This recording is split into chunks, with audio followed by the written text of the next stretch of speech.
Muy bien. Bien, comenzamos la clase del día de hoy, 7 de junio de 2022. Estamos en el capítulo 7 en la temática diseño metodológico, que es la parte central de esta asignatura, donde planteamos estrategias, planteamos maneras de encontrar datos para validar nuestra hipótesis y con esto llegar a cabo nuestra investigación. Dentro de este capítulo hemos visto ya mucho en cuanto a la parte teórica, recomendaciones. Estamos en diseños experimentales con el enfoque cuantitativo, que es el enfoque, decíamos, que en cierta manera más se acomoda a lo que hacemos como ingenieros civiles. Más vamos con la parte de prueba, ensayos, en este caso modelaciones numéricas, etcétera. Todo como la afán de encontrar datos para poder generalizar algún comportamiento, que es usualmente lo que el área de investigación que tenemos como ingenieros civiles, más que la parte cualitativa. Dicho todo esto, hemos hablado de los requisitos de diseños experimentales, de un experimento como tal, y por último hemos entrado ya a lo que sería ya en el enfoque cuantitativo. Hemos entrado a ver, por ejemplo, una pregunta que era clásica, decíamos cuántas variables independientes y cuántas variables dependientes se debe incluir en un experimento. Hemos hablado que eso depende muchas veces del planteamiento del problema, como también de cómo hayamos enfocado nuestra investigación, como también de las limitantes en cuanto a tiempo y en cuanto a presupuesto que tengamos en la investigación. Dicho esto, hemos planteado algunos ejemplos aplicables a nuestra carrera, en cuanto al hormigón, por ejemplo, y hemos visto que cada vez que incorporamos una variable, en este caso una variable independiente o una variable dependiente, estaremos incrementando la cantidad de muestras o de, en este caso, ensayos que tendremos que hacer en nuestra investigación. Obviamente eso no es solamente pensar en incorporar una variable, se traduce en incorporar un número adicional que no es uno de pruebas que se tienen que hacer debido a las combinaciones que se tienen. En este caso tendríamos en el ejemplo temperaturas, climas, y si queremos revisar las técnicas de curado tendríamos varias posibilidades de combinación de estas mismas, ¿verdad? También hemos dado algunos ejemplos en cuanto a poder armar o poder, en este caso, tener cierta coherencia en cuanto al planteamiento del problema, en cuanto al planteamiento de estrategias. Les di un ejemplo de una maestría que estaba revisando, en el cual el postulante plantea un problema y a la hora de recabar los datos y hacer la investigación concluye en otra cosa que no estaba planteada inicialmente en su problema. Entonces, claramente se ve que hay un aporte ahí, pero claramente hay una descoordinación o hay una falta de coherencia entre lo que quería investigar contra lo que ha concluido en la investigación. A eso hemos remitido la recomendación de estar siempre pendientes, revisando la etapa de planificación, revisando qué es lo que hemos propuesto en cuanto al problema, en cuanto a los objetivos, en cuanto a la hipótesis, para establecer herramientas técnicas que nos permitan recabar datos que sean valederos y suficientemente buenos para hacer la investigación y no irnos por otras vías o por otros caminos, que justamente es lo que no tendríamos que hacer, ¿verdad? Bien. Hablamos también de la validez interna, del control. Hemos visto el nivel de control que tendría el investigador para que solamente se pueda medir en la variable dependiente la influencia de la variable dependiente y no así otros fenómenos adicionales y extras del fenómeno que pueden estar presentes y que el investigador debe tener la capacidad de restringir o limitar para que lo que encuentre en la investigación sea, en este caso, valedero para poder concluir que los datos que ha recabado, en este caso, da a conocer la incidencia o influencia o no influencia de la variable independiente dentro de esta experimentación que hemos hablado. Bien. Hemos quedado justamente en este punto, hemos dicho, como una clasificación de los diseños experimentales.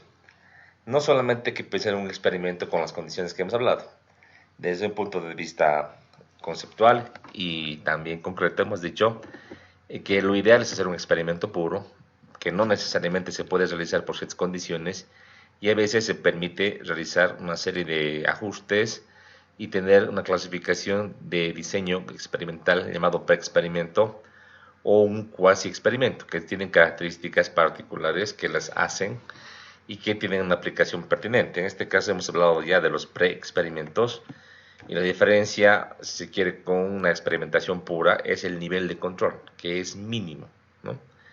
En este caso decíamos, consiste en administrar un estímulo o tratamiento a un grupo y después aplicar una medición a una o más variables para observar cuál es el nivel que se mide en este grupo ante este estímulo.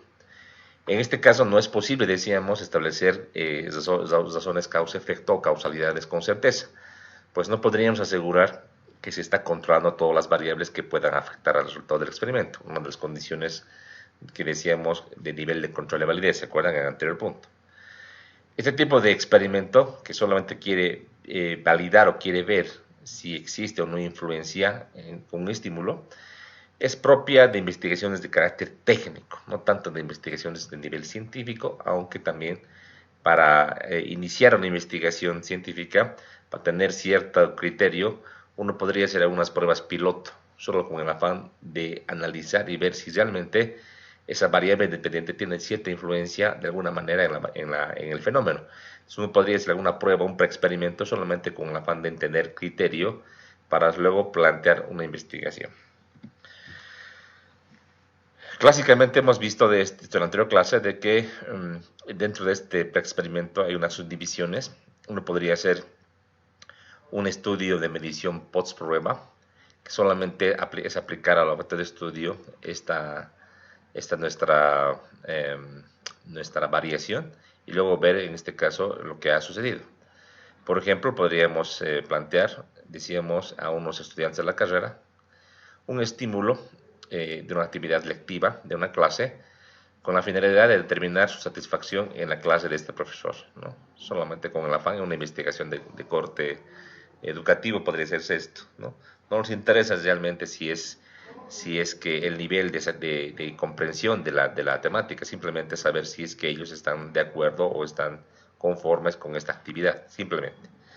Muy diferente será una investigación en la cual queramos evaluarles de manera anticipada el conocimiento o el criterio que tiene el estudiante y después aplicar el estímulo, es decir, la clase, y posteriormente ver el nivel de aprovechamiento, que es un ejemplo que se da con un estudio pre-prueba y post-prueba, cuya finalidad es más profunda, en este caso, se trata de medir si realmente ha habido cierto incremento o no, en este caso con el ejemplo que les daba, ¿no? ¿En qué está basado usar el que es solamente post-prueba o el pre-prueba post-prueba? En lo que estemos investigando.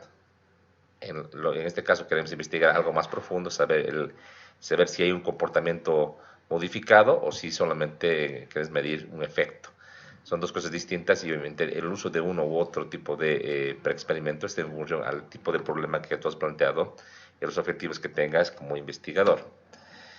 Bien. Quedamos acá en la clase anterior. Hablábamos de experimentos puros, y básicamente es el experimento ideal que planteaba la teoría a través de las condiciones que hemos visto para los experimentos. Bien. Hablamos de experimentos puros. Son aquellos que reúnen los dos requisitos fundamentales para lograr el control y validez interna. En este caso, grupos de comparación. Los grupos de comparación son importantes para poder tener una referencia o un nivel base para poder establecer realmente el nivel de incidencia de la variable independiente. Este grupo de comparación nos va a dar como pie la manipulación de la variable independiente. Y dos, la equivalencia entre estos. En algunos experimentos, el grupo o conjunto de comparación es el mismo en tiempos o en condiciones distintas. Estos diseños llegan a incluir una o más variables independientes y una o más variables dependientes, usualmente. Asimismo, pueden utilizar prepruebas o mediciones previas y postpruebas o mediciones posteriores para analizar la evolución de los grupos antes y después del tratamiento experimental. Vamos a revisar con un ejemplo, ¿ya? Imaginemos que tratamos de determinar si un nuevo motor eléctrico, esta es una investigación más de la mecánica, pero vamos a entenderlo así, tiene un funcionamiento parecido a un motor a gasolina. Supongamos que estamos con esta investigación, ¿no? Muy pertinente en los tiempos actuales, ¿no? con la ventaja de no contaminar el aire, obviamente con la consecuencia de, ¿no?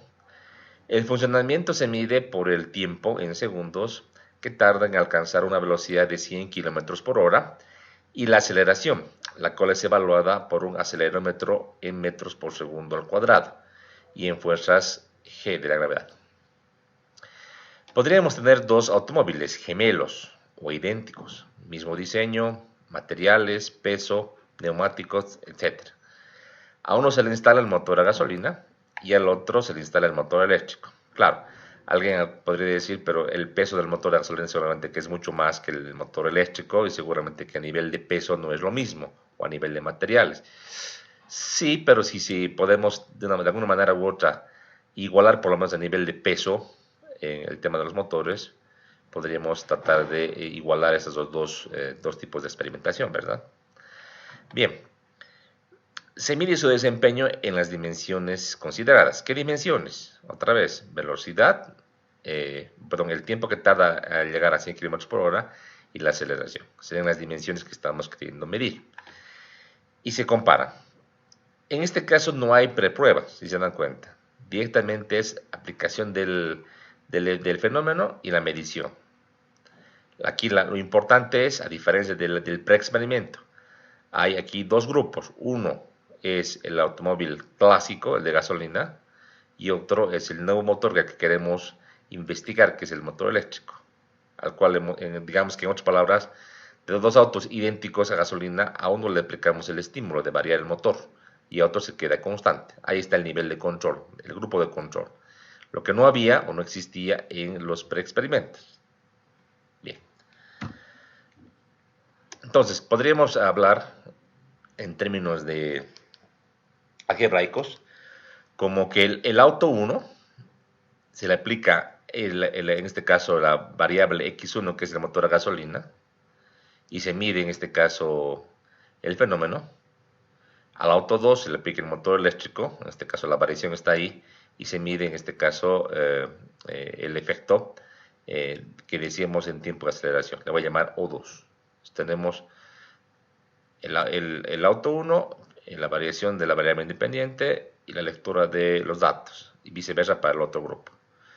En ambos casos tenemos un grupo de control, que sería el auto 2, que sería sobre el cual vamos a comparar el efecto del cambio de motor a motor eléctrico, ¿no? Bien, eso sería en un experimento puro que solo tiene postprueba.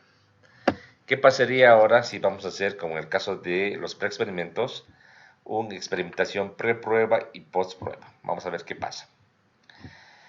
Ahora, en otro ejemplo, dice, vamos a investigar, y aquí un poco me van a tener que entender este ejemplo que estoy usando no es tan de nuestra área, es más del área administrativa, ¿sí?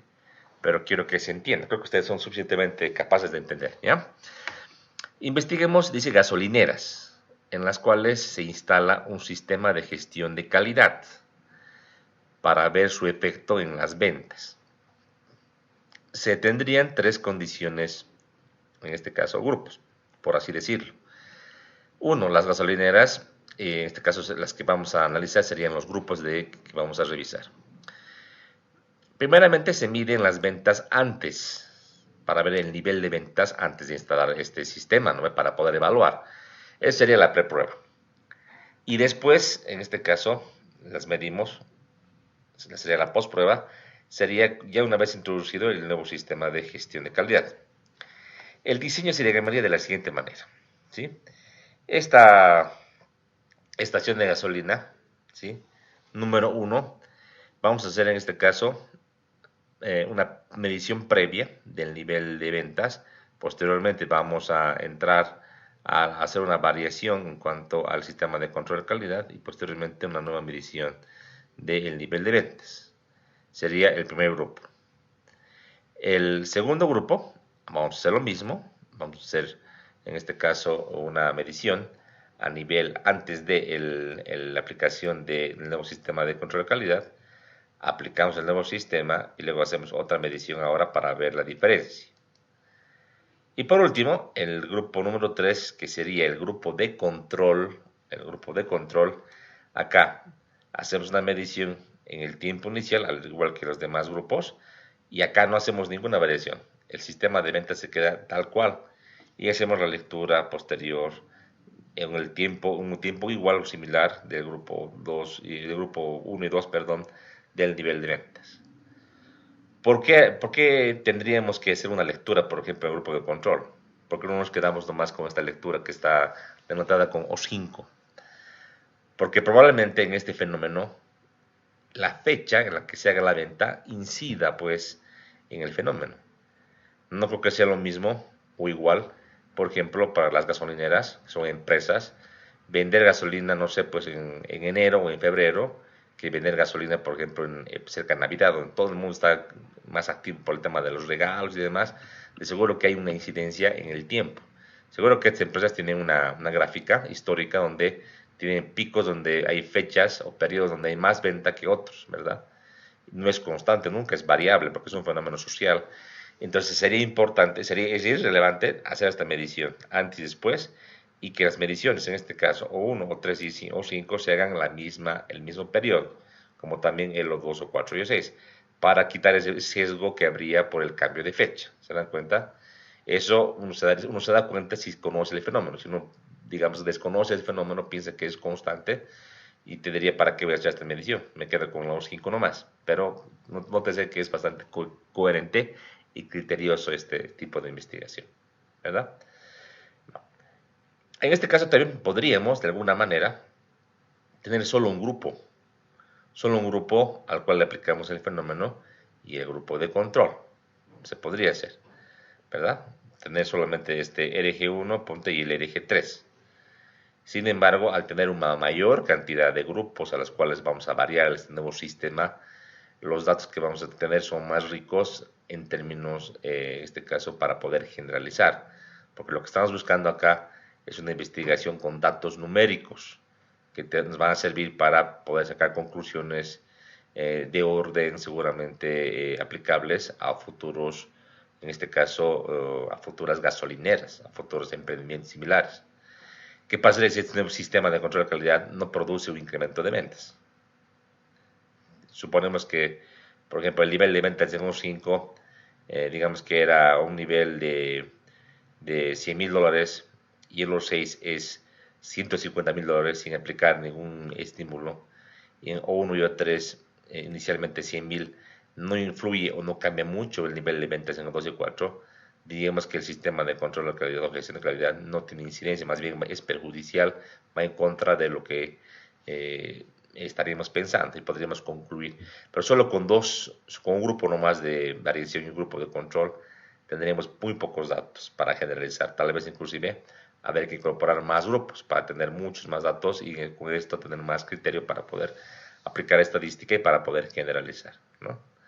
Obviamente, en esta investigación, cuando hablamos de nuevo sistema de gestión, se supone que un nuevo sistema debería tender a mejorar, ¿no? Ya no tendría que poder tener el precepto de decir un sistema nuevo mejora, ¿no?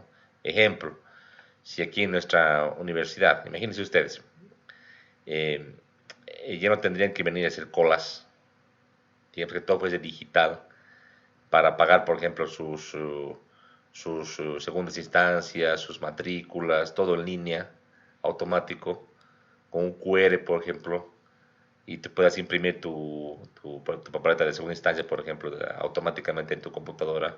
Sería pues genial, sería automático.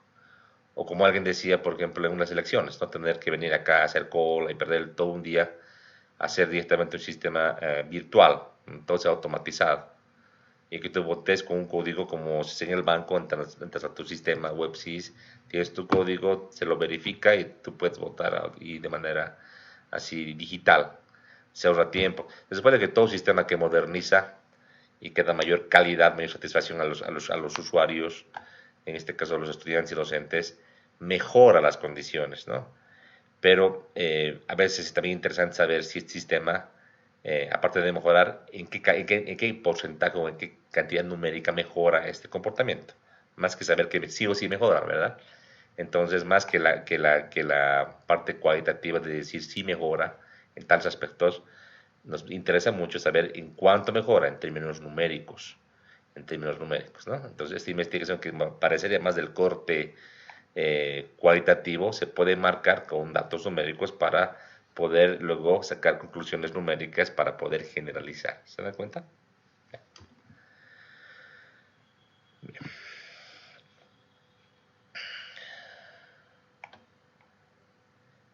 De este ejemplo que acabo de explicar, aquí hay unas cuantas puntualizaciones que tal vez no sean tan importantes de entender. Hay algo importante. En la literatura de la cual saqué este ejemplito, la letra R, de este RG, ¿sí? La R significa al azar, es decir, que las tres gasolineras se asignan aleatoriamente a las distintas condiciones del experimento. Esta es una condición muy, pero muy importante. Cuando hablamos de experimentación, decíamos condiciones. Uno era manipulación intencional de la variable independiente. 2. Medición posible del efecto de la independiente a la dependiente. Y 3, decíamos, nivel de control o validez. ¿Sí? Cuando hablamos de validez en este tipo de investigaciones, no sería fiable o no sería factible que, por ejemplo, se me ocurren nombres, ¿no? Aquí la gasolinera de aquí de la Ayacucho, al final de Ayacucho casi llegando al Prado. La gasolinera de la final Panamericana. La gasolinera, por ejemplo, de la Tadeo y Dorminí. Que yo de manera intencional dirija y agarre y coloque los grupos R1, R2 y R3 y que los dirija, que no sea el nivel, ponte que la número 1, que es la de la Ayacucho, sea la de la que no tenga, sea el grupo de control y los otros dos sean donde voy a medir la influencia.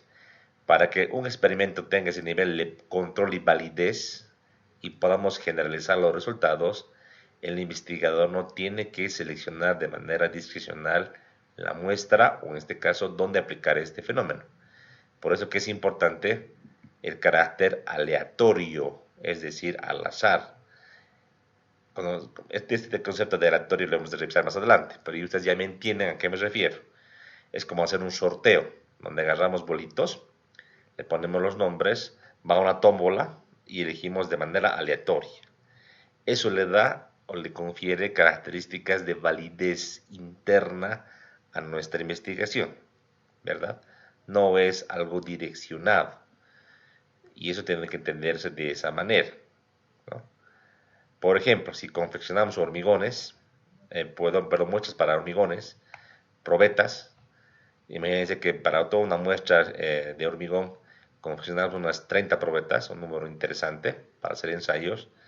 De manera aleatoria, yo debería elegir cuáles se ensayan a los 7, cuáles a los 14, cuáles a los 21 y cuáles a los 28 días.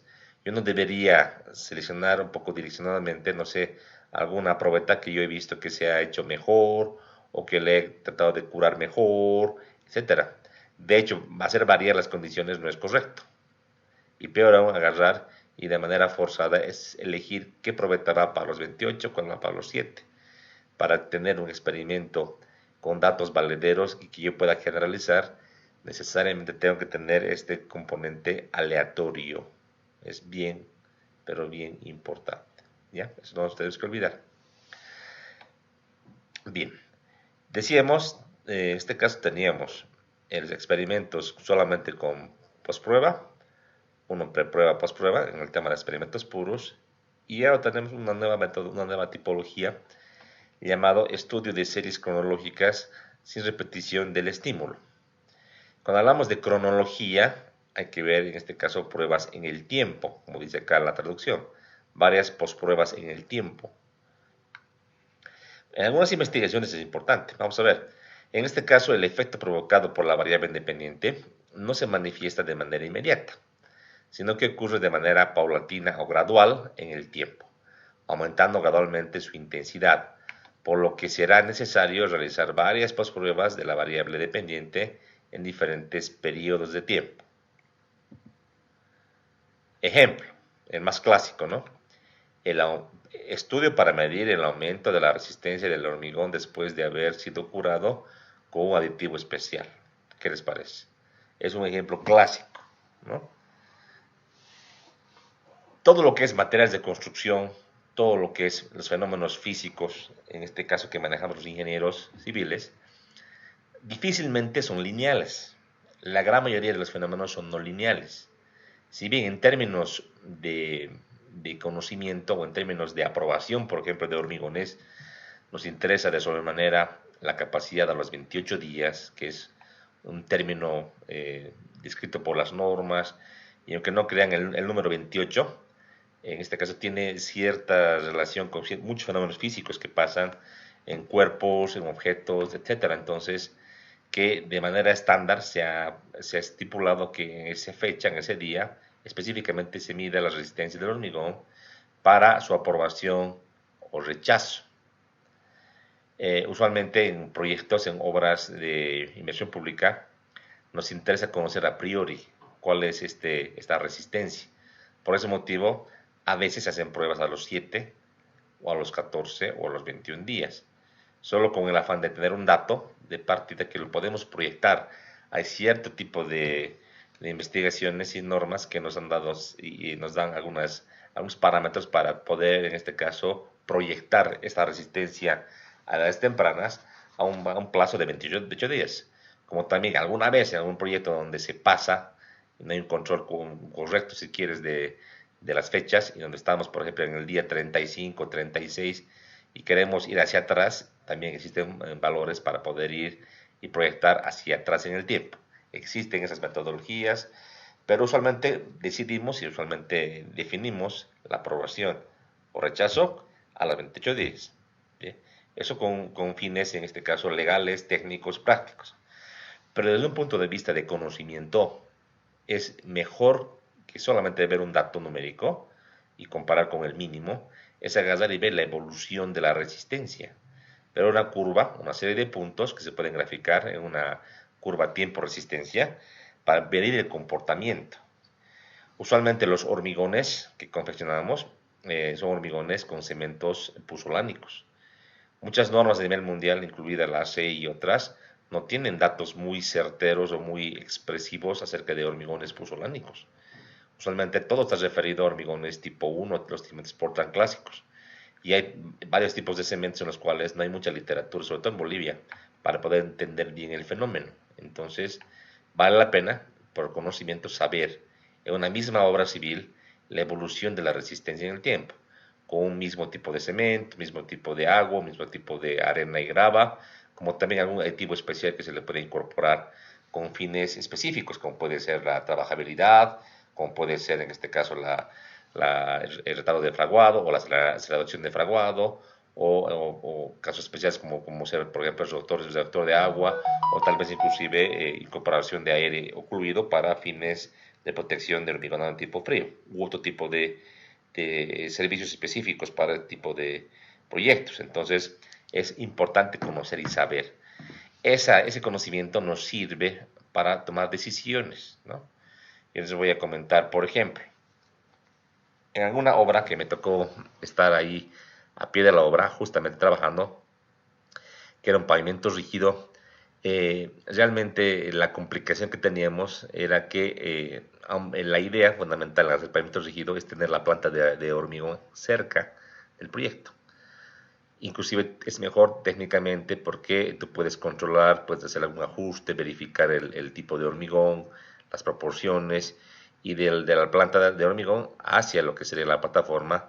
Como hay poca distancia, las condiciones del hormigón no cambian y tú lo puedes extender y puedes hacer un control mejor que el que tú tendrías si es que te compras un hormigón premezclado, que puede estar un poco lejos del proyecto, ¿no? Esto nos ha pasado varias veces. Usualmente para volúmenes muy importantes se puede adquirir o puedes pedirle al proveedor de hormigón que instale una planta móvil cerca del proyecto. Pero para volúmenes no tan interesantes, lo que la gente opta usualmente es comprar de los proveedores a nivel local. Lo que pasa es la incertidumbre. ¿Por qué motivo? Si bien desde la planta de hormigón hacia la obra hay una distancia establecida y un tiempo establecido, todo el trayecto, desde que el mixer sale de la planta hacia el proyecto, no es controlado pues en este caso por el ingeniero. Tú estás de pie de obra, no estás con el GPS controlando cada uno de los mixers. Y como que, sobre todo en Bolivia, pasa de que salen de la planta algunos mixers, algunos se desvían para comer pues su desayunito o tomar su comida de media mañana, ahí lo dejan ahí parqueado el mixer, sigue dando vueltas ahí la bombona, están comiendo, o pasa de que llegan a un lugar y unos mixers tienen que tomar un desvío porque justamente cortan el tráfico, o hay un pequeño bloqueo, entonces una serie de percances que hace que ese hormigón no llegue en el mismo tiempo como los otros hormigones que han llegado al proyecto. Ese nivel de variabilidad influye decididamente. Algún colega experto en hormigones me decía, no es lo mismo un hormigón, por ejemplo, que tú vas y tú ejecutas en obra, tienes una mezcladora, y tienes toda la teoría y la experiencia en la cual te dice un tiempo mínimo en que tiene que girar la mezcladora y un tiempo máximo para evitar también que el agregado grueso sobre todo tienda en este caso, a perder superficie de contacto por la abrasión que existe entre el material y el equipo. Entonces, pensar de que eso es un influyente que tú lo puedes controlar exactamente con un tiempo definido, pensar que viene un mixer que viene girando y girando a una velocidad que es variable mucho tiempo, eso influye y afecta pues a la calidad del mismo material del hormigón.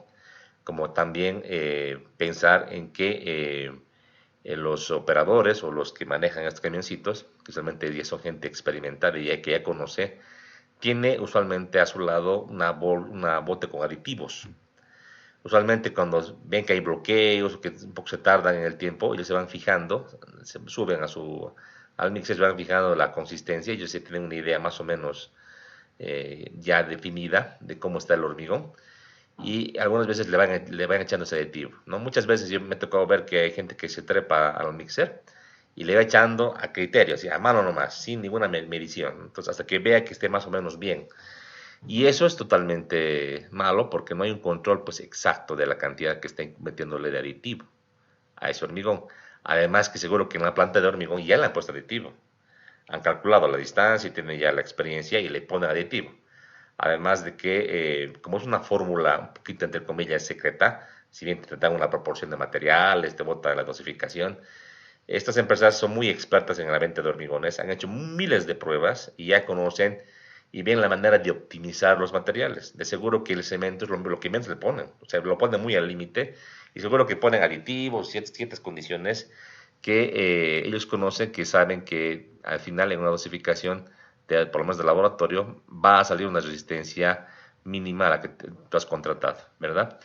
Entonces, con esa serie de, entre comillas, adiciones que se le coloca, y luego viene una persona que le mete más aditivo, y aditivo en este caso restaurante de fraguado o fluidificante encima, inclusive hay gente que le pone hasta agua, les cuento. Ese hormigón que llega a la obra es variable, de una mixer a otra puede ser variable, y obviamente tener problemas ya en la etapa de su extendido como también de su fraguado. Me ha tocado ver hormigones que han llegado muy bien como hemos pedido, hormigones que han llegado muy fluidos o muy secos, que han sido rechazados, pese a la resistencia que hay de las empresas. Uno cuando compra hormigón compra por su consistencia, como también por resistencia. Y tú pides un hormigón con cierto cono de Amras, no te pueden entregar un hormigón muy seco o muy fluido lejos de lo que tú has pedido, ¿no? Entonces tú rechazas ese hormigón y tiene que venir otro.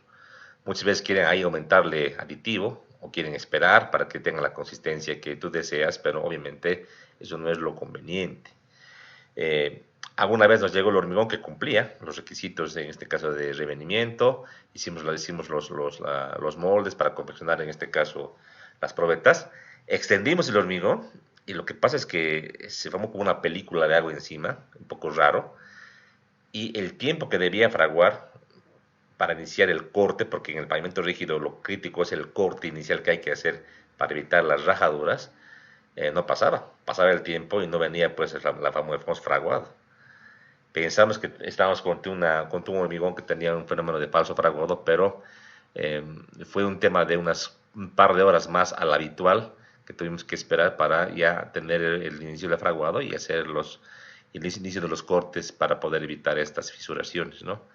Pero ya con el tiempo nos dimos cuenta de que este hormigón, ya al hacer los ensayos mismos de control de calidad en cuanto a la rotura, tenía resistencias variables, no era igual que los demás hormigones, como que también producían algunas fisuras a tiempo inicial. Pese a que hemos hecho los cortes esperando el tiempo de fraguado, Entonces, y ante la consulta que hicimos al proveedor del hormigón, pues nos dijo que pues la misma mezcla, pero como les digo, son adiciones que se van metiendo hasta agua y eso influye pues al final en la resistencia y influye en la calidad de ese hormigón, que al final y en el poco tiempo de uso se cuarteó y tuvimos que hacer la demolición correspondiente de todo un paño de casi 30 metros de longitud.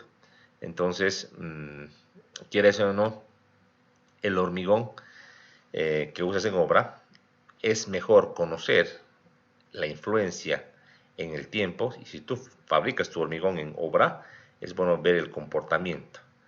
El comportamiento, por ejemplo, hacer las juntas y a poder cortar en pavimentos rígidos, el tipo de curado, etcétera, para evitarse sorpresas a futuro. Y con la idea clara, tú puedes ya saber si es que por algún motivo extraño, en algún mezclado o un vaciado que tú hayas tenido, el hormigón se comporta de diferente manera. Tú podrías tomar la previsión de hacer, en este caso, retiro de ese hormigón todavía en estado medio fresco, no tan rígido, que es mucho más sencillo y fácil que esperar que endure y que aparezcan patologías y después aparezcan problemas que involucren una demolición mucho más costosa, ¿no?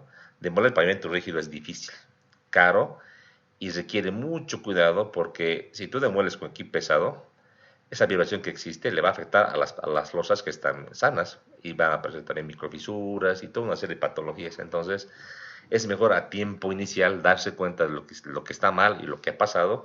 Y si no sigue un patrón conocido, que tú ya lo conoces en cuanto a las pruebas que has realizado, es mejor sacarlo y evitarse problemas porque es más caro arreglar o reparar pues ya un tiempo muy posterior, ¿no? Este ejemplo sirve para tomar en cuenta que no solamente la resistencia, a veces el comportamiento de ese hormigón, el tiempo de fraguado y otras características son sumamente importantes.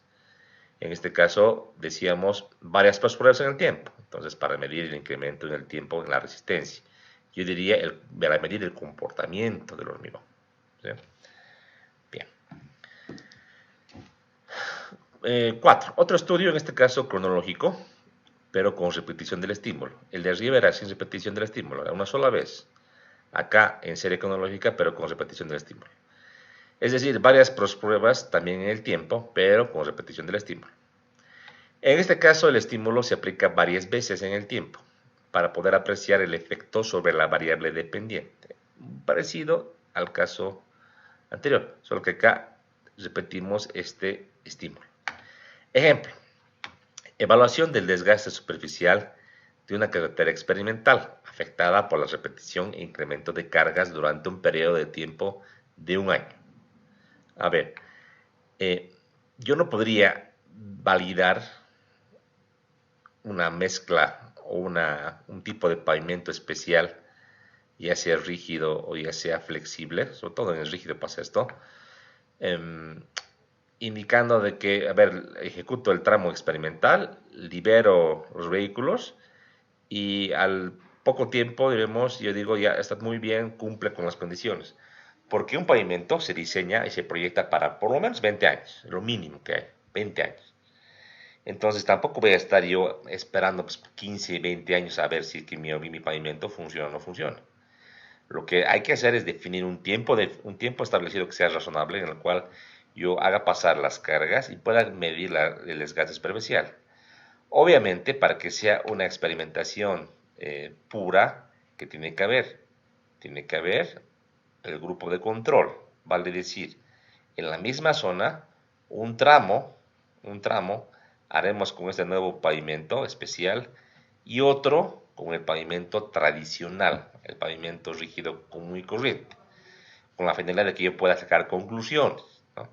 Algunas veces, en este tipo de experimentaciones, jóvenes, pasa de que el que plantea tiene un criterio bastante particular que a veces no es correcto. Ejemplo, evalúa y dice, yo voy a aplicar este criterio para que sea la misma zona, el mismo tipo de suelo y demás, en un carril, digamos que en el carril de ida le aplica el pavimento tradicional y en el carril de vuelta el pavimento nuevo, el experimental. Parecería que fuese algo coherente, es la misma zona, comporta las mismas condiciones de clima, altura, todo, pero la carga no es exactamente igual. Hay zonas en el departamento, ejemplo, carretera Santibáñez, donde una de las fuentes principales de subsistencia o de tráfico vehicular pesado en el sector es la extracción de áridos del río, de los ríos que están ahí en Santibáñez. Entonces se extraen agregados del río, que tiene ahí unos equipos para poder lavar y para poder tener agregados para el hormigón, usualmente, y salen los camiones supercargados, ya, por el carril de ida hacia la ciudad de Cochabamba, es decir, el carril derecho, de Santibáñez a Cochabamba. Entonces, se ha visto que esa carga tan intensa no es igual a la carga de vuelta, porque de vuelta vienen camiones vacíos. Evidentemente, en esa carretera también pasan camiones y vehículos pesados hacia Santibáñez, al parque industrial. Pero la gran diferencia es que la carga máxima no se da en este carril de venida, sino en el carril de ida. Entonces, por ejemplo, el patrón de fisuración que existe en las losas de pavimento rígido de ese tramo carretero es mucho más intenso en el lado derecho que en el lado izquierdo. Lo propio en la zona de la recta de lo que baja la cumbre hacia Santibáñez, que es un pavimento flexible, claramente se nota que uno de los carriles está ya ahuellado y otro carril sigue intacto. ¿Por qué? Porque, repito, el carril de salida de materiales pesados, de materiales de agregados, perdón, es pues el que afecta y el que pone en estrés al pavimento, y no así los camiones que vienen vacíos o que vienen con productos, si quieres, al parque industrial. Entonces, pensar en tener un tramo, un carril con un nuevo pavimento para comparar con el otro, en este tipo de investigación no es coherente. ¿Por qué? Las cargas no son las mismas. Habría que pensar nomás, un tramo, no sé si de 100 metros del carril del material experimental contra ya el otro tramo normal para validar y verificar, en este caso, el nivel de desgaste superficial que podría haber. Una investigación bastante interesante, a diferencia de otro tipo de investigaciones en el área vial, ¿verdad? Otro ejemplo, un análisis de la deformación de una viga por el incremento de una carga distribuida hasta llegar a la rotura.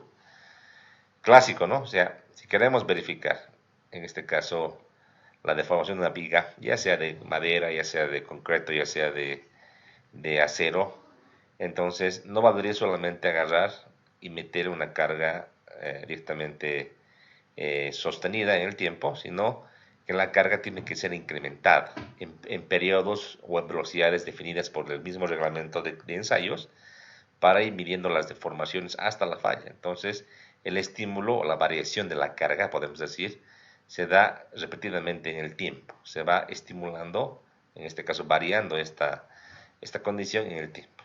Entonces, como pueden ver, ustedes pueden encarar sus investigaciones de diferentes perspectivas en experimentación, técnicamente, en este caso, amparando en metodologías en el tiempo, ya sea con y sin repetición, como también decíamos, con varias postpruebas en el tiempo, experimentos puros con preprueba y postprueba y experimentos puros con solamente postprueba.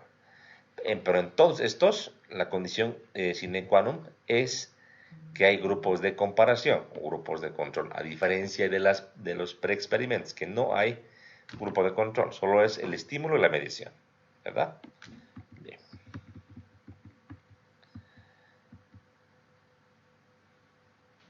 Muy importante, para hacer experimento puro, y eso ya hablamos anteriormente. La asignación al azar de las unidades y tratamientos es una cualidad deseable de todo experimento y refuerza la validez y el rigor de la indagación. Asegura probabilísticamente que dos o más grupos o conjuntos son equivalentes entre sí. Esto es sumamente importante, ¿verdad? Si quiero que la investigación que yo realice sirva para generalizar un comportamiento, no hay otra manera más válida que usar, en este caso, la asignación o la selección aleatoria. Esto me da de una manera estadística o probabilística la certeza de que yo voy a poder hacer obtener datos que yo voy a leer de esta investigación que me van a servir para generalizar. Eso entonces es importante pensar en este tipo de asignación. Bien. Dentro de esta metodología de diseños experimentales, vamos a ver ahora los pasos para hacer un experimento. Aquí están, acá son los 6 pasos principales hasta el número 8, en los cuales vamos a explicar de manera muy puntual o recordar los pasos que se hacen para una investigación experimental. En este caso, para un experimento, paso número 1 sería determinar las variables. En este caso, preferiblemente para las investigaciones de pregrado, solo una variable independiente, que sería el estímulo, y solo una variable dependiente, que sería el efecto, causa-efecto. 2. Una vez determinadas las variables, sería en este caso escoger los grupos similares. Mínimamente 2 grupos, decíamos, un grupo de control y el grupo en el cual vamos a afectar este estímulo. 3. La medición inicial de la variable dependiente. Esta variable puede expresarse como un indicador. Este indicador depende mucho del tipo de variable. 4. Aplicación de la variable independiente, y sería el estímulo, en el grupo que no sea el de control, obviamente. 5.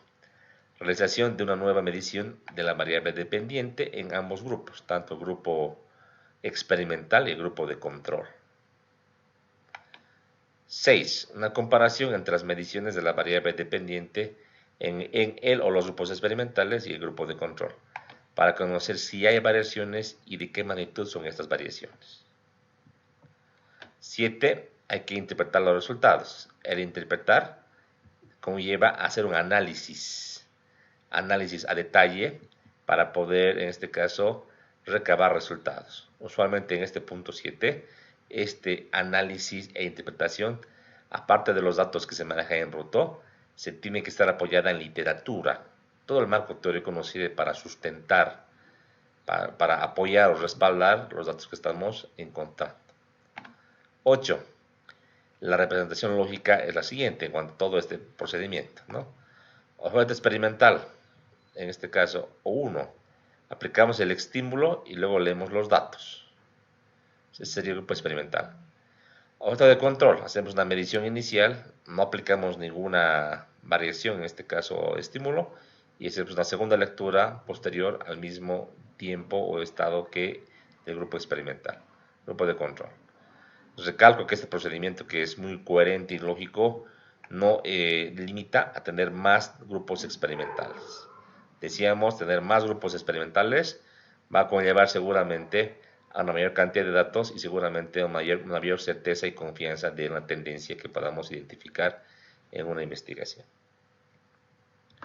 Muy bien, hasta aquí serían los experimentos puros, que claramente es a donde deberíamos apuntar en lo posible, si es que podemos tener la condición de tener un grupo experimental y por lo menos un grupo de control, con las condiciones de manipulación de la variable independiente, medición de la dependiente o el efecto, y también en este caso la validez interna o el control por parte del investigador en lo posible, y ojalá con la designación al azar de las unidades de análisis.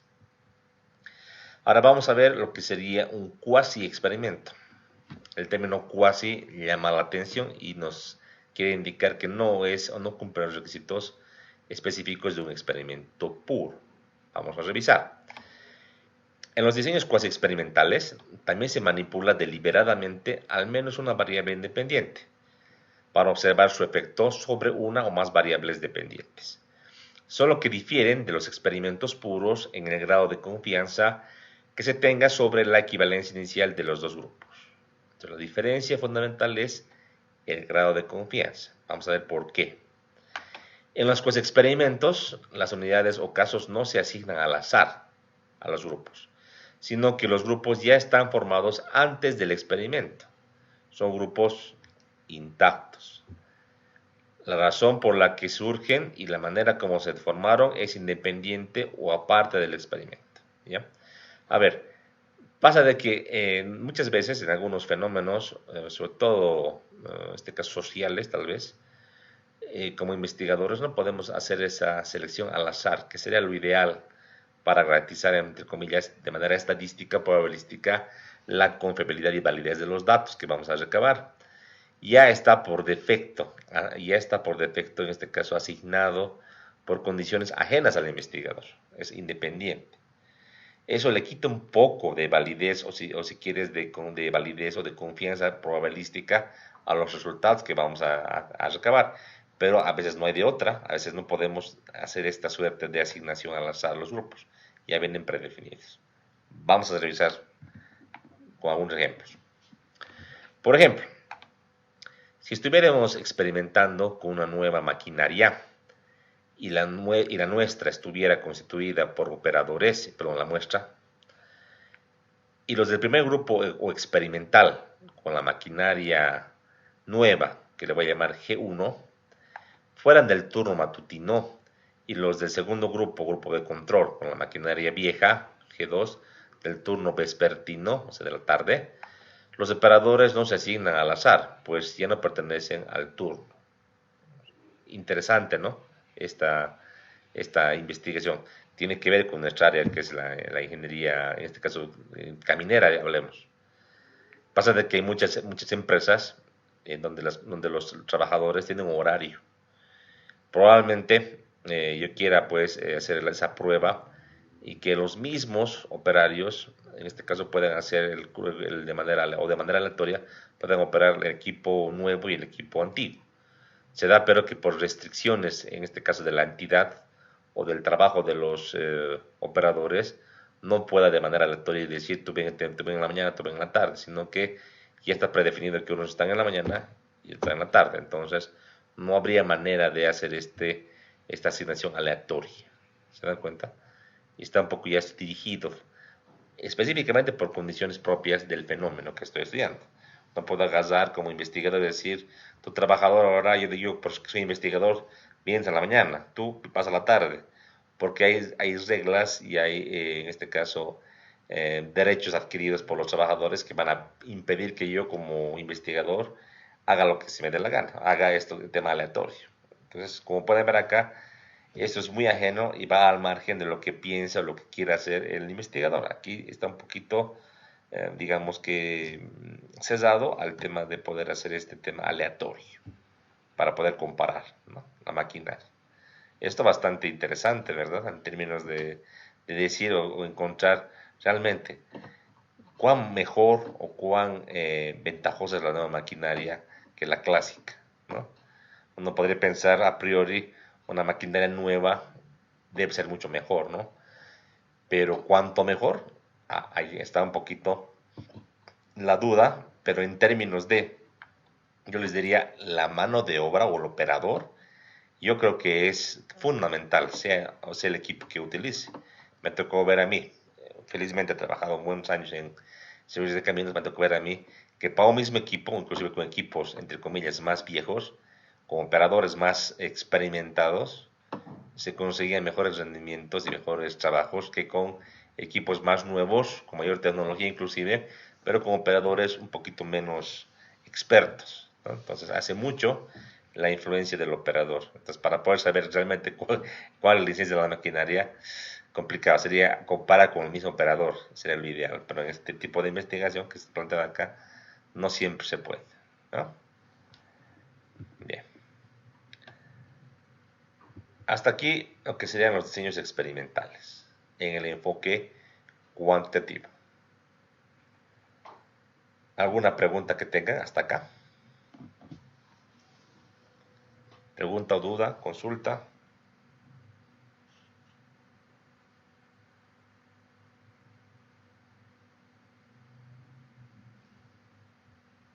¿Seguimos en línea, chicos? ¿Todo bien? ¿Estamos online? Estamos aquí, Inge. ¿Alguna duda, consulta, aporte que tengan, por favor?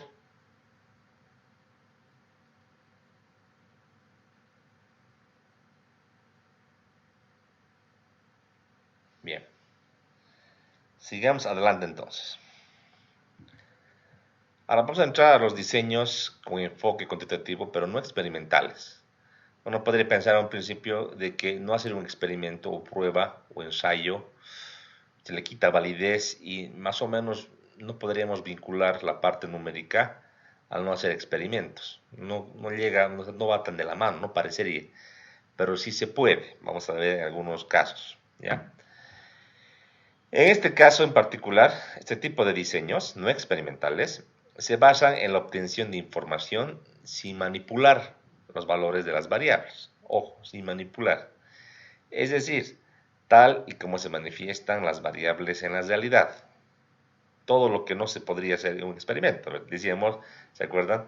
La condición sine qua non, la número uno para hacer un experimento es la facilidad de manipulación de la variable independiente por parte del investigador, la manipulación intencional le llamamos. En este caso no se puede manipular, viene tal como está en la realidad. Vamos a ver.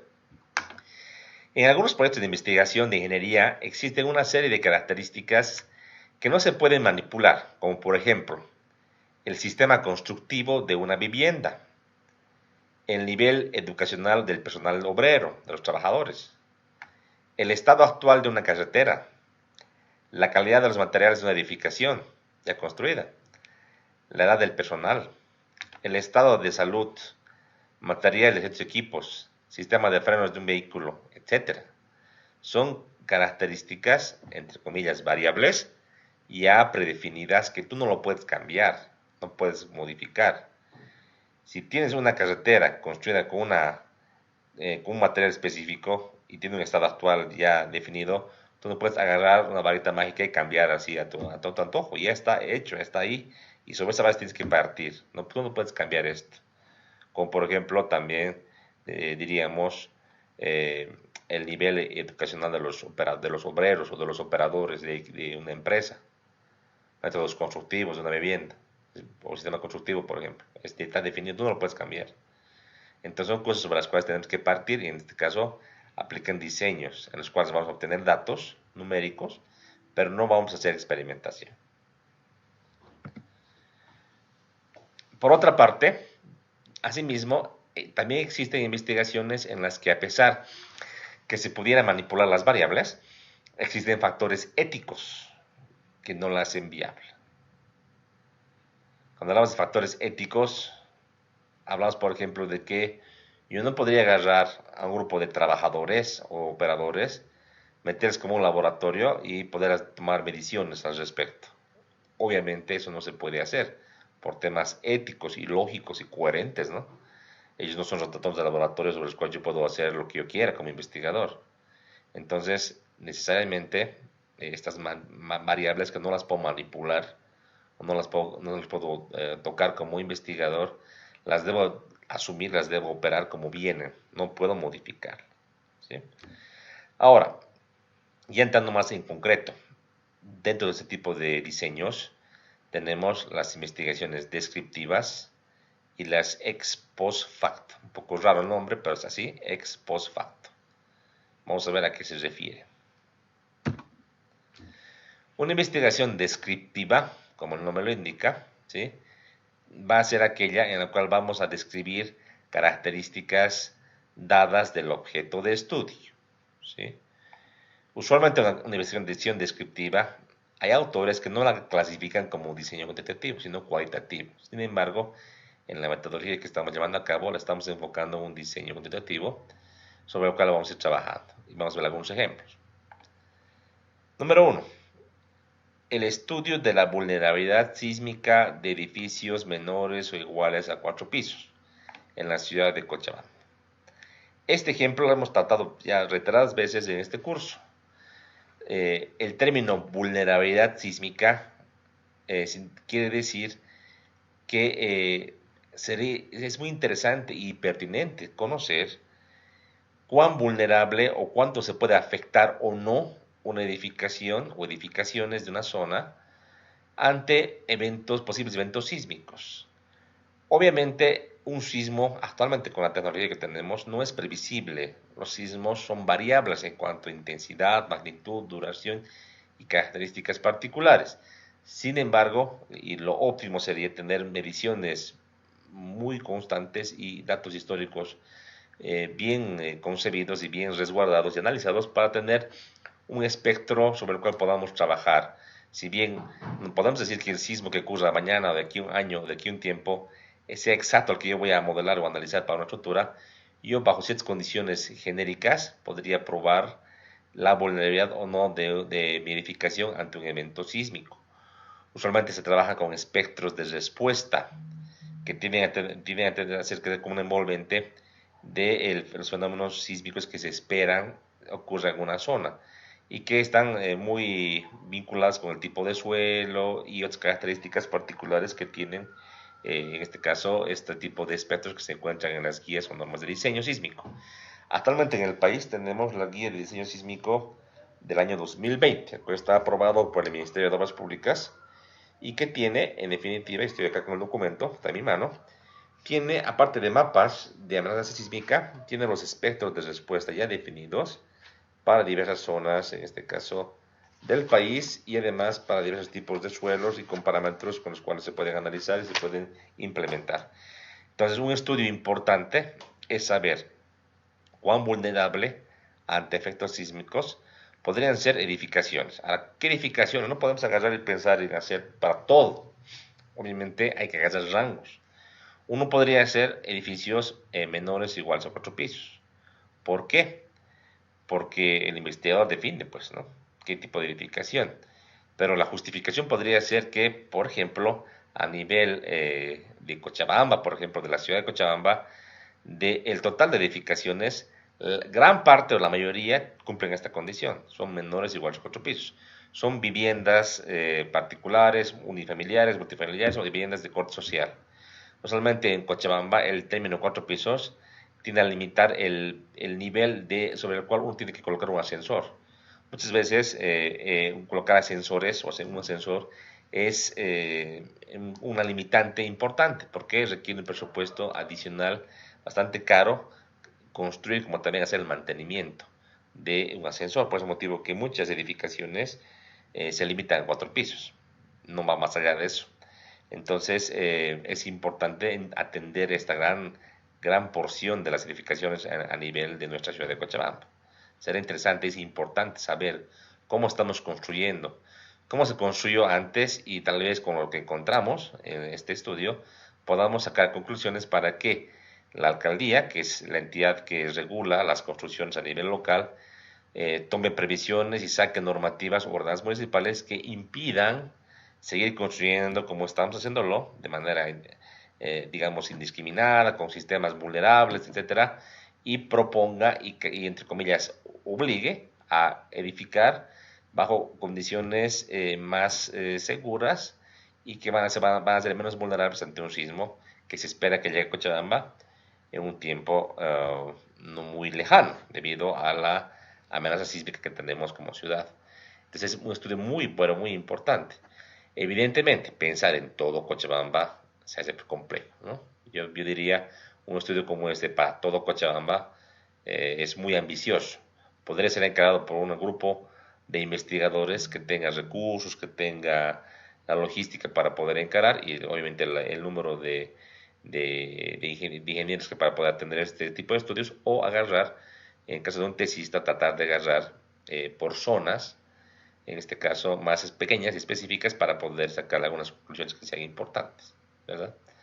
En este caso yo no voy a manipular pues la variable, en este caso, del tipo de construcción del edificio. O sea, los edificios de 4 pisos o menores ya están construidos bajo un sistema específico. Usualmente edificaciones, en su mayoría, menores que 4 pisos en nuestra ciudad, así como en postería. Se utilizan muros portantes. Entonces, cómo se han ejecutado, cómo se han construido con las técnicas tradicionales que se utilizan en Cochabamba, ¿será que ese tipo de edificaciones presentan vulnerabilidad sísmica o no? Hay que investigarlos, ¿no? En este caso, lo que se va a hacer es describir, más que sacar relaciones causa-efecto, describir las condiciones sobre las cuales se prevé que estas edificaciones son vulnerables o el nivel de vulnerabilidad que tengan ante un posible evento sísmico. Esto sería en cuanto a investigaciones de corte descriptivo. Hay muchas otras que se pueden plantear, pero repito, lo descriptivo radica en describir características, no tanto en sacar relaciones causa-efecto, relaciones, en este caso, explicativas, no, sino simplemente describir características, obviamente en función a una revisión específica de lo que estemos planteando como problema de investigación y obviamente buscando también una hipótesis sobre la cual podamos trabajar. Veamos las investigaciones ahora ex post facto, un término bastante complicado de pronunciar, ¿verdad? Pero tiene sus connotaciones y tiene pues su explicación dada. Vamos a explicar. En este caso, este tipo de investigaciones ex post facto, su finalidad es determinar las relaciones entre las variables tal como se manifiestan en la realidad. Vale decir, sin intervención y manipulación por parte del investigador. Bueno, esto es común en diseños experimentales, ¿verdad? Ahora, en este tipo de investigaciones se parte de un fenómeno al que se le busca las posibles causas en el pasado. Estudios retrospectivos se le llama esto. Así, por ejemplo, ¿cuáles fueron las causas por las cuales las viviendas de Aquile no resistieron el sismo del año 1998? Entonces es una pregunta de investigación interesante. A la diferencia con la investigación descriptiva, es que la vamos a hacer hacia el pasado, con datos de atrás en el tiempo, lo que se llama con estudios retrospectivos, que quiere más o menos indicar este tipo de fenómeno. Ahora, en otra modalidad, este tipo de investigación ex post facto se parte de la observación de uno o varios factores a los que se les trata de buscar los efectos en un intervalo de tiempo. Este sería un estudio prospectivo, es decir, de aquí hacia adelante. A ver, ejemplo. ¿De qué manera influirá la educación virtual en la calidad de enseñanza en Cochabamba? Qué linda pregunta de investigación, ¿verdad? Hasta para la universidad. Aquí podríamos achicarlo. Tal vez en la calidad de los profesionales ingenieros civiles en Cochabamba. ¿Por qué digo ingenieros civiles? Porque tanto San Simón, Católica, UPB, ULAT y todas las universidades que egresan o que tratan la carrera de ingeniería civil han compartido en la pandemia pues la educación virtual, ¿verdad? ¿Será que eso ha influido o no en la calidad de los ingenieros civiles juniors de este periodo? Una interesante investigación, ¿verdad? Que se podría plantear. Entonces, dense cuenta acá, a diferencia de los estudios retrospectivos que veíamos en el pasado, vamos a ver, en este caso, un estudio en el cual vamos a partir sobre la base de estudios posteriores, estudios prospectivos, como se le llama en este punto. Entonces, nótese en el estudio descriptivo un fenómeno actual sobre el cual vamos a describir características. Estudio ex post facto en el primer escenario, retrospectivo con datos en el pasado y el prospectivo con una medición en el futuro.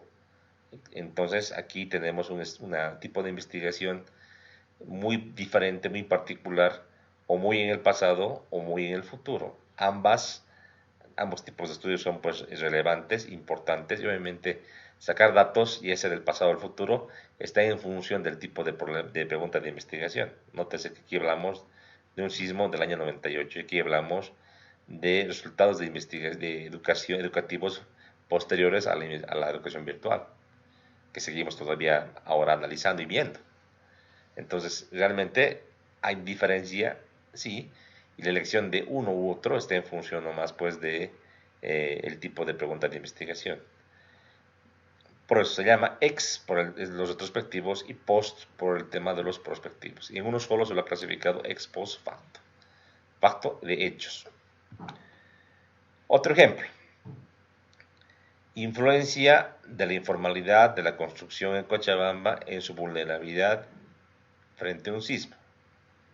Entonces, para poder analizar la informalidad y su influencia frente a un sismo, ¿qué tenemos que analizar?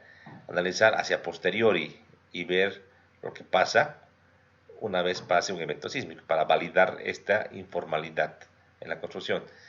El término informalidad tiene que entenderse con la construcción o la autoconstrucción que ocurre usualmente en países como Bolivia, donde no hay control, no hay normas que se cumplan y se construye simplemente inclusive sin planos aprobados, directamente con un maestrito que ejecuta lo que conoce, que obviamente muchas veces sale muy bien, por lo menos para cargas gravitacionales, pero habría que ver el efecto ya cuando pase un sismo, ¿no? Seguramente que, yo digo, ¿no? Cuando venga un sismo medianamente severo, o por lo menos el que se plantea en la norma o la guía sísmica con esa intensidad, yo espero, en lo particular, una serie de patologías que se van a presentar en muchas edificaciones, desde las casas hasta las edificaciones de más y mayor altura. Hay una gran diferencia a nivel, yo diría, de ingeniería en construcción, diría yo, en cuanto a las edificaciones, como uno va, por ejemplo, al extranjero y ve el tipo de construcción, los controles, la metodología constructiva, es diferente. De que hay informalidad, por ejemplo, en Chile, en Perú, en México, en Brasil, también la hay. No todos construyen pues bajo norma, bajo aprobación de planos, evidentemente. Siempre hay gente que busca, entre comillas, la criollada de hacerlo a su manera y a usar unos pesos. Eso va a pasar siempre. Pero a nivel general hay mucho más control. Les voy a dar un ejemplo, un poquito para que entiendan ustedes. En México existen, aparte de ser ingeniero civil, estructurista, o sea, del área, tú tienes una licencia específica, por ejemplo, para construir y supervisar ejecución de edificaciones de vivienda o edificios. No cualquier ingeniero civil puede agarrar y decir, yo voy a calcular este edificio, yo voy a construirlo porque soy ingeniero civil. Tengo mi cartón que dice que soy ingeniero civil, estudio en una universidad y tengo derecho a construir, como pasa en Bolivia. En Bolivia inclusive les digo, hay muchos colegas del área sanitaria o de la hidráulica que por tema de trabajo, obviamente, por tema de que les sale, incursionan en el campo estructural, en el campo vial y viceversa. También los estructurales van a la sanitaria, van a lo vial. Es una mezcla, ¿no? Evidentemente nadie le quita que este profesional haya pasado cursos, haya estudiado por su cuenta y que tenga experiencia, nadie le quita, ¿no? Pero es un tema muy sui generis, ¿no? ¿Ve? Puede que sí, puede que no. Mientras que en México, aparte del título, cada 5 años se registra o se renueva una licencia, al igual que en Estados Unidos. Esta licencia no te la dan porque tienes antigüedad, te la tienes que ganar, es como el examen de conducción que tú das aquí en Cochabamba. ¿Quieres ser categoría A, B o C? ¿Quieres renovar? Tienes que dar examen. Igualito acá con el tema de los ingenieros. ¿Quieres vos construir o supervisar, que es donde más, digamos, se gana, más que en el cálculo, en la ejecución de proyectos? Tienes que demostrar que eres competente para que la edificación que tú controles, hagas seguimiento y dirijas, cumpla los requisitos constructivos, metodologías constructivas y recomendaciones sismo resistentes, sobre todo, porque en México, como ustedes conocen, es un país altamente sísmico, sobre todo el DF, y por ese motivo se requiere ciertamente un nivel de control estricto de las normativas dadas en aquella región. Por ese motivo es que muchas veces ingenieros mayores no necesariamente tienen la licencia para poder construir o dirigir obras. Son ingenieros bien jóvenes o viceversa, ¿no? Entonces ahí se lo gana con examen, ¿no? Y hay una entidad que en este caso renueva las licencias y hay un registro que se llama registro de DRO, director responsable de obra, que ese registro te autoriza para que tú, solamente tú, con el registro puedas vos, aparte de ser ingeniero o arquitecto, poder ejecutar proyectos de infraestructura, a diferencia del ingeniero común que tiene su cartón y que si no quiere pasar por esa prueba, tener ese registro, bueno, no lo tiene y se dedica nomás a actividades, por ejemplo, tal vez distintas en el área de la ingeniería civil, ¿verdad? Eso debería haber. Yo les digo, con conocimiento de causa, en nuestro medio es muy subjetivo que alguien te diga que lo puede hacer o no, ¿no? Hay mucha libertad, hay mucha, entre comillas, libertad y oferta y demanda, y un poquito el perjudicado es el cliente. Porque el cliente, el que quiere construir su casa o su edificio, pues no sabe, ¿no? O sea, él sabe que aquí hay un ingeniero civil que le certifica hasta la SIP, que es ingeniero civil del colegio, pero no sabe si es que él tiene experiencia y competencia en el área. O sea, ser ingeniero civil no es ser todólogo, no es que tú sepas de estructuras, de caminos, de hidráulica, o sea, tenemos especialidades en la ingeniería. Y yo pienso que no todos somos expertos en todo. Cada colega, cada ingeniero es experto en un área en específico, tal vez en dos o en tres, pero no en todo. Entonces, pensar que un ingeniero cualquiera pueda hacer un diseño estructural o peor aún, la construcción de una casa o edificio, eh, es un riesgo, ¿no?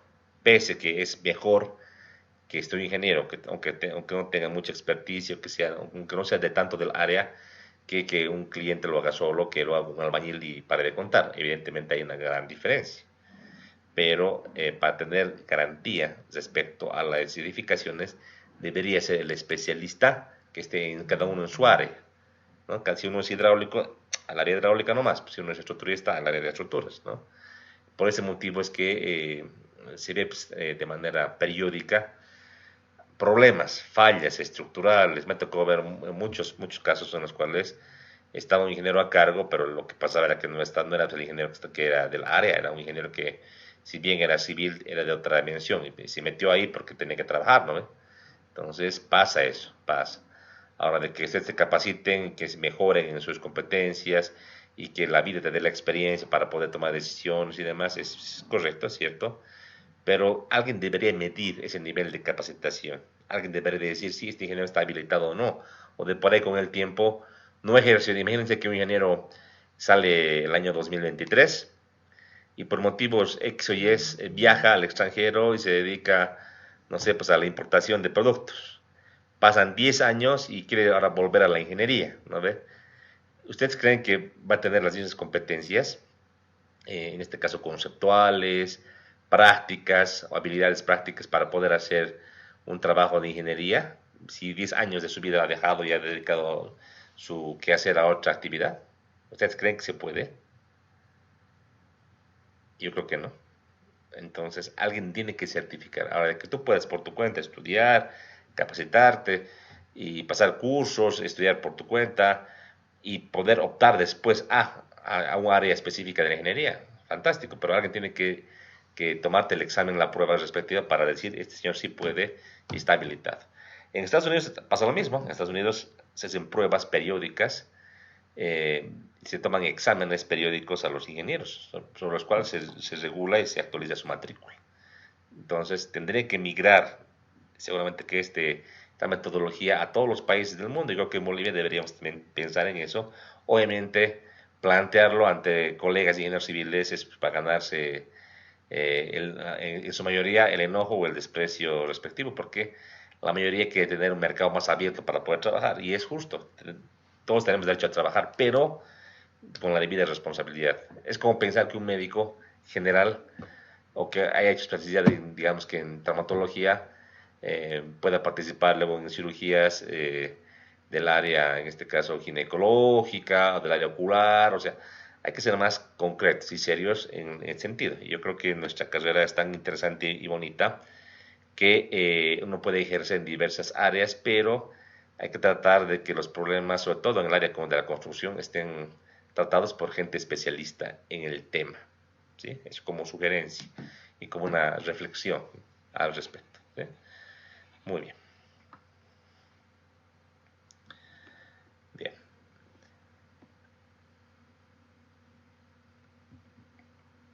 Ya, hasta acá vamos a ver el día de hoy. Hasta acá. La siguiente clase vamos a entrar ya a lo que sería específicamente ya un esquema más específico de los diseños no experimentales, para posteriormente entrar a los diseños, en este caso cualitativos, y posteriormente entrar a lo último, que sería ya en la parte de muestreo estadístico, que vamos a entrar a una parte introductoria nomás, y algunas técnicas y herramientas generales que se aplican en la metodología de investigación científica.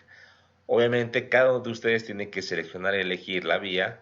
Será cuantitativo o cualitativo, será experimental o no experimental, y obviamente en función de su selección y el tipo de investigación que planteen ustedes, elegir el diseño y ir planificando qué es lo que van a plantear en su investigación, ¿verdad? Eso estamos viendo ahora.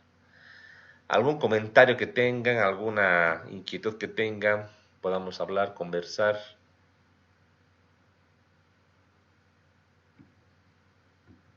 Les comento que poca gente está viniendo a buscarme. Hasta la anterior semana han venido unos 3 4 personas a mostrar sus avances en cuanto a su documento. Voy a subir unos formularios y voy a subir también ya unas fechas a nuestro grupo de Classroom para poder ya ir definiendo cuándo van a entregar su perfil. Obviamente en borrador a un principio para posteriormente que me entreguen en limpio.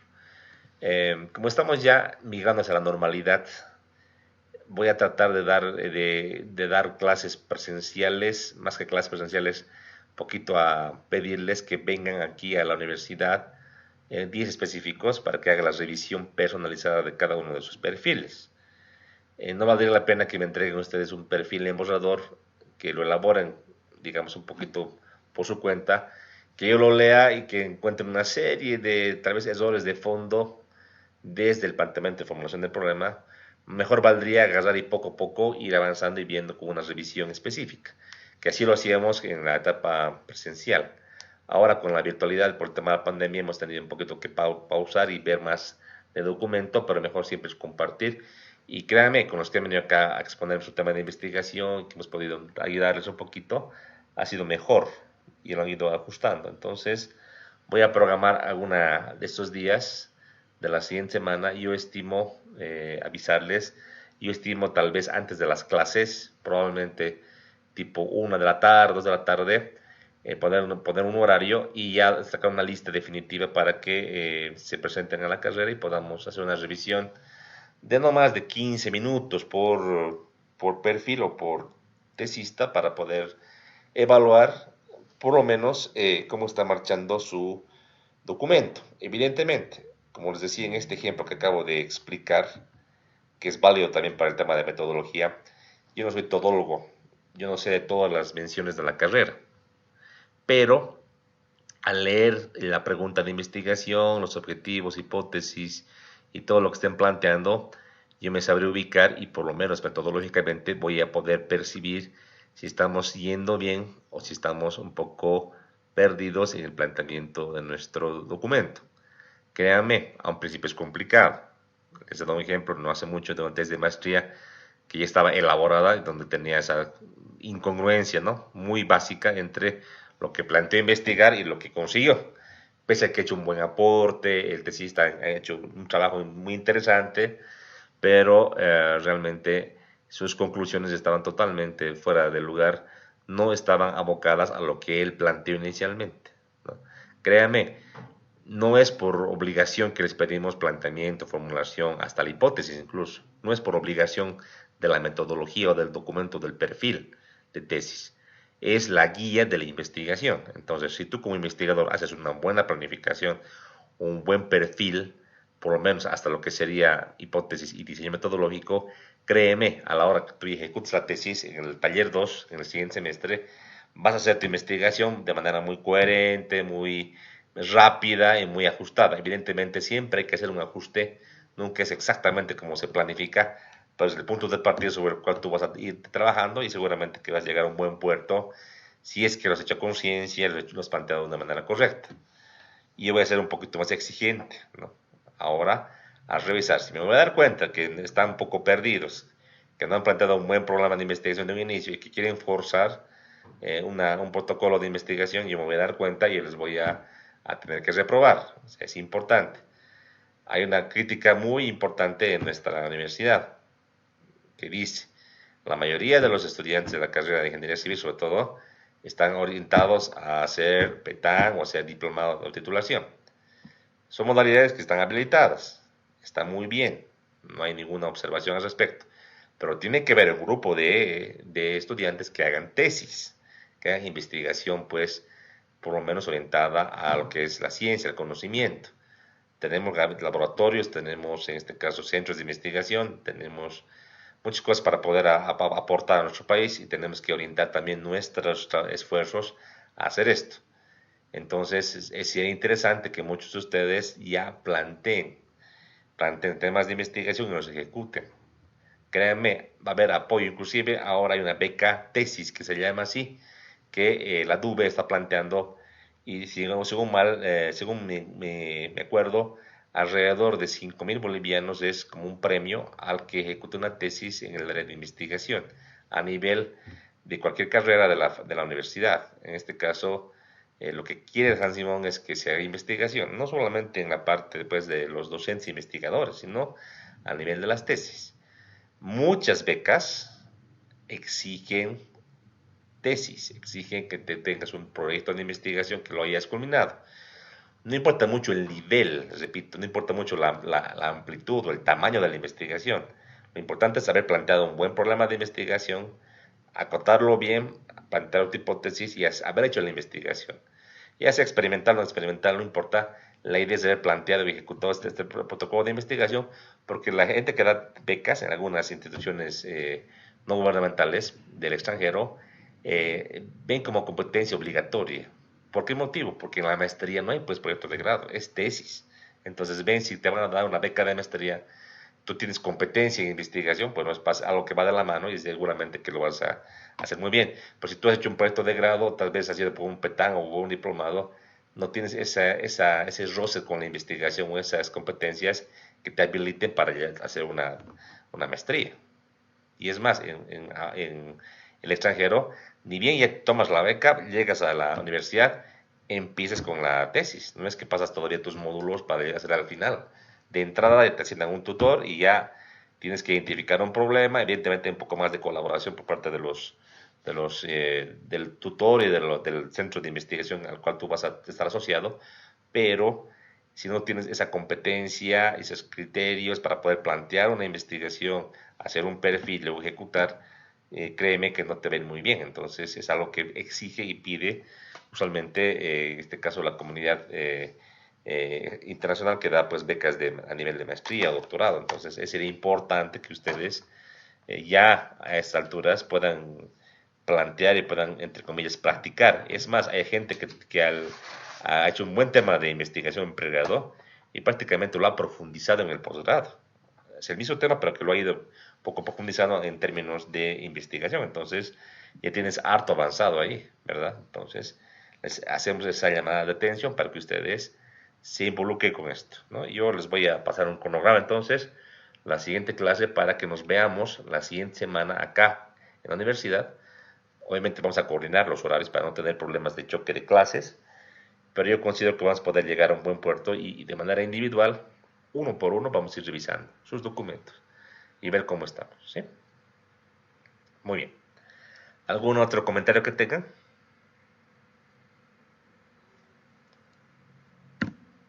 Muy bien. Entonces quedamos acá, estudiantes. Muy buenas tardes. Hasta el día jueves. Gracias.